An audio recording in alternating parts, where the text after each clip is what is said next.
Good evening, everyone. I'm Darren Espanto, and I'm pleased to join you all tonight to celebrate International Youth Day. Now, allow me to take a few minutes of your time to share with you my thoughts about us, the youth of today, amidst the pandemic. Now, we the youth make up 20% of the total world population, and in the Philippines, we are more than 30 million strong. Today, while we commend the efforts of so many young Filipinos in responding to this pandemic, we still see and feel a lot of its impact, especially among us, the youth.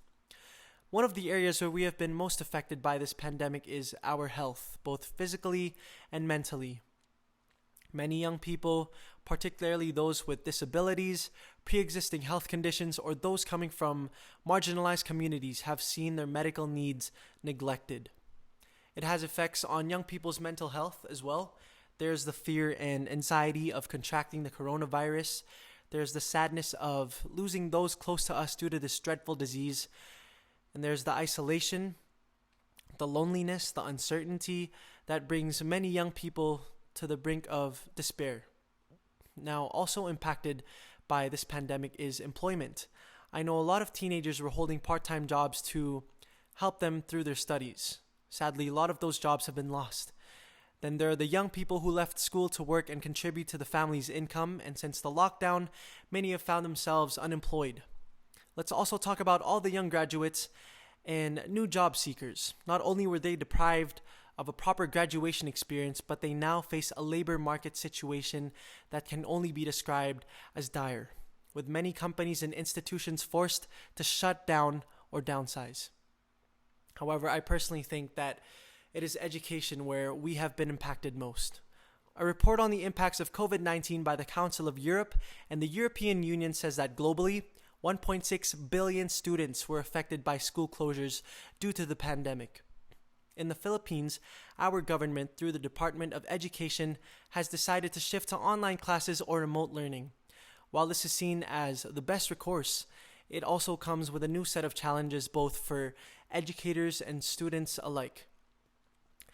I've seen stories about educators recording their classes in preparation for the school year. This goes across all levels of the education system across the globe. Some are conducting exams via webinar tools, while other educators are still trying to figure out the best alternative to their now digital lesson plan to ensure that students are provided the proper education they deserve. Now, I just want to ask everyone if you have heard of the story that went viral on social media about the father from Naga who offered to barter his chickens for 2 smartphones. It turned out well, right? And a lot of netizens positively responded, and now his sons will finally have access to online learning. But just imagine how many more parents and students face similar challenges when adapting to the new system. The United Nations, through Secretary General Antonio Guterres, has called upon governments to build back better after the current crisis by creating more sustainable, resilient, and inclusive societies. To do this, the Secretary General pointed out that special focus must be given to education, as societies cannot transform if what and how we learn remains the same. The UN General Assembly recognizes Education for Sustainable Development, or ESD, as a model for rethinking learning to achieve the Sustainable Development Goals. It also develops the knowledge, skills, values, and attitudes that enable learners to make informed decisions and actions on global problems such as the climate crisis.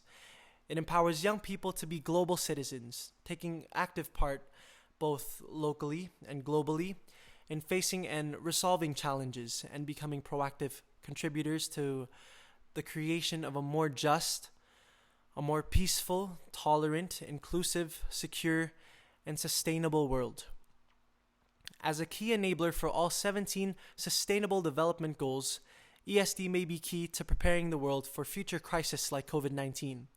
While our government and educational institutions are working on the best systems possible, given our situation, let us, the youth of today, contribute as well by consolidating all the concepts, ideas, and aspirations that have been shared these past few days as part of the International Youth Day celebrations.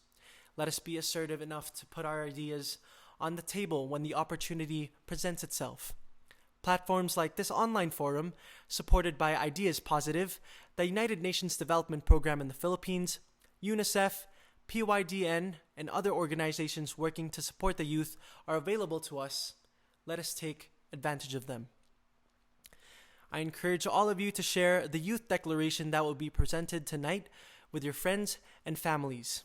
Ultimately, this is a call to action, to continuously educate ourselves about the issues and not just those that affect the youth, but the entire nation. Let us properly utilize social media for propagating the right information and convince our peers to widen their knowledge about issues we face. Join or volunteer for organizations conducting programs for the community. Actively participate in local or national youth engagement programs initiated by the government, private institutions, and non-government organizations. Be a leader and set a good example by complying with guidelines to protect our community against COVID-19.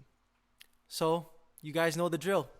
Keep those masks on properly, wash your hands often, maintain a safe distance, and stay at home. Let's all look out for one another's well-being and remember that we, the Filipino youth, are 30 million strong.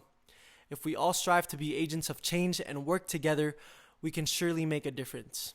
This is Darren Espanto, your UNDP Youth Advocate, wishing you all a happy International Youth Day. Stay safe, everyone, and stay healthy. Maraming salamat po. Good night.